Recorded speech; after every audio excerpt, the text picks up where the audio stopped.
माघ मास का 26वां अध्याय। पथिक कहने लगा कि हे प्रेत, तुमने सारस के वचन किस प्रकार और क्या सुने थे, सो कृपा करके कहिए। प्रेत कहने लगा कि इस वन में कहुरा नाम की नदी पर्वत से निकली। मैं घूमता घूमता उस नदी के किनारे पहुंचा और थकावट दूर करने के लिए वहां पर ठहर गया। उसी समय लाल मुख और तीखे दांतों वाला एक बड़ा बंदर वृक्ष से उतरकर जल्दी से वहां पर आया जहां एक सारस सोया हुआ था। उस चंचल बंदर ने कई एक पक्षियों को देखकर उस सोए हुए सारस को दृढ़ता से पैरों से पकड़ लिया और तो सब पक्षी उड़कर वहां से चले गए, परंतु सारसी भयभीत होकर विलाप करती हुई वहीं रुक गई। नींद के दूर होने तथा वह से नेत्र खोलकर सारस ने बंदर को देखा और मधुर वाणी से कहने लगा, हे बंदर, तुम बिना अपराध मुझको क्यों दुख देते हो? इस संसार में राजा भी केवल अपराधियों को ही दंड देता है। तुम्हारे जैसे श्रेष्ठ प्राणी किसी को पीड़ा नहीं देते। हम अहिंसक और दूसरों के कर्मों को नहीं देखते। जल की काई खाने वाले, आकाश में उड़ने वाले, वन में रहने वाले, अपनी स्त्री से प्रेम करने वाले, दूसरों की स्त्री को त्यागने वाले, दूसरों की बुराई से दूर रहने वाले, चोरी ना करने वाले, बुरों की संगति से वर्जित, किसी को कष्ट ना देने वाले, सो इस संसार मुझ निरपराधी को हे बंदर छोड़ दो।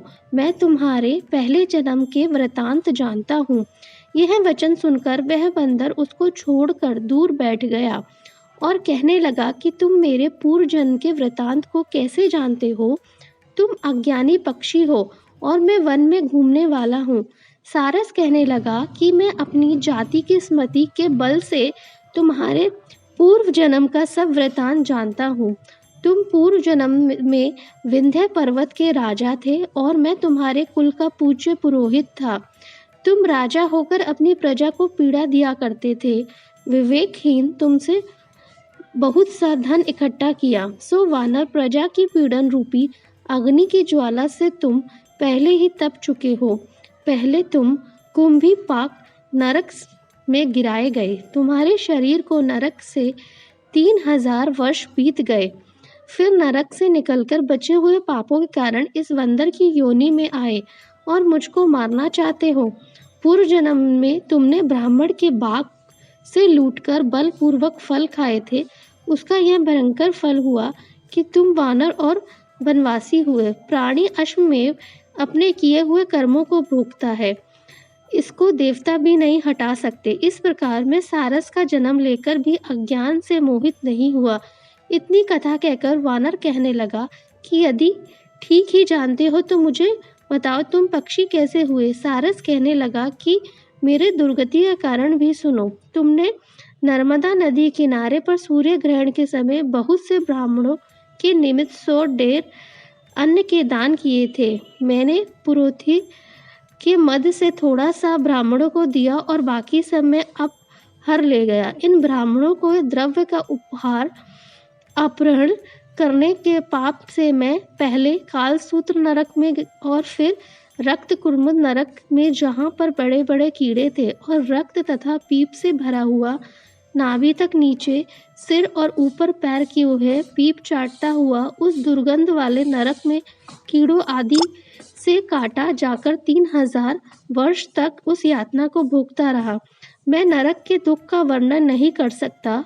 फिर नरक की यातना से मुक्त होकर यह सारस का जन्म पाया, क्योंकि पूर्व जन्म में अपनी बहन के घर से कांसे का बर्तन चुराया था। इसको मैंने एक जुआरी को दिया, इसी से मैं सारस योनि में आया। यह मेरी स्त्री पिछले जन्म में ब्राह्मणी थी, इसने भी कांसे की चोरी की थी, इसी से यह मेरी स्त्री और सारसी हुई। यह सब मैंने तुमसे कर्म फल कहा। अब भविष्य की बात भी सुनो। अब मैं, तुम और यह मेरी स्त्री भी हंस होंगे और कामरूप देश में सुख से निवास करेंगे। फिर इसके पश्चात गौर योनि में और फिर जाकर दुर्लभ मनुष्य योनि को प्राप्त होंगे। इसमें मनुष्य पाप और पुण्य दोनों ही कर सकता है। इस प्रकार शिव की माया से यह सारा जगत मोह को प्राप्त होता है। ना केवल हम ही, परंतु इस संसार के सभी जीव प्रवृत्ति मार्ग में फंसकर अच्छे और बुरे कर्म करते हैं और उनका फल भोगते हैं। इसलिए सब प्राणियों को धर्म का सेवन करना चाहिए। देवता, सुर, असुर, व्याग, कीड़े मकोड़े सभी के कंटक रूपी मार्ग नहीं छूटता। केवल वेदांत जानने वाले योगी ही इस मार्ग से बच सकते हैं। इसी कारण बड़े बड़े महात्मा भी कर्म फल को टाल नहीं सकते। उपाय से तथा बुद्धि से कोई भी इसको नहीं बदल सकता। तुम पहले राजा थे, फिर नरक में गए, अब बंदर की योनि में वन में फिरते हो और फिर भी ऐसा ही जन्म पाओगे। ऐसा विचार कर आनंद पूर्वक और धैर्य धर कर विचरते हुए काल की प्रतीक्षा करो। तब वानर ने कहा कि पहले जन्म में मैं तुम्हारी पूजा करता था, अब तुमको मुझको प्रणाम करते हो। तुम जाति के स्मरण से मेरे पूर्व जन्म के वृतांत को जानते हो। आनंद पूर्वक रहो, तुम्हारा कल्याण हो। तुम्हारे वचनों को सुनकर मैं मोह रहित होकर वन में विचरूंगा। प्रेत कहने लगा कि हे पथिक, मैंने नदी के तट पर बंदर और सारस का यह संवाद सुना। तब मुझको बोध हुआ और मोह तथा शोक का नाश हुआ। माघ मास का 26वां अध्याय।